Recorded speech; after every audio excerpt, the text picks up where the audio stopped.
আজকে রান্না হচ্ছে নিরামিষ সবজি, পটল, আলু আর মিষ্টি কুমড়া একসাথে দিয়ে নিরামিষ সবজি রান্না হবে, সাথে কিন্তু সয়াবিনও আছে। তো প্রথমে তেলের ভিতরে সবজিগুলো ভেজে নিব। ভাজতে ভাজতে যখন লাল হয়ে যাবে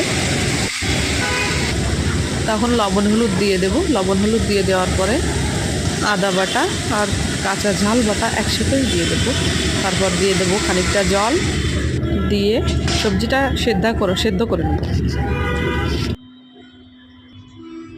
জাল করে নেব।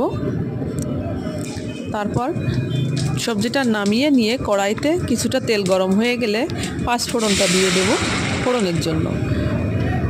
তারপর দিয়ে দেব সবজিটা ঢেলে দেব, আর পাশেই সয়াবিনগুলো ভেজে রেখেছিলাম, সয়াবিনগুলো সবজির ভিতরে দিয়ে আস্তে আস্তে নাড়াচাড়া দিব।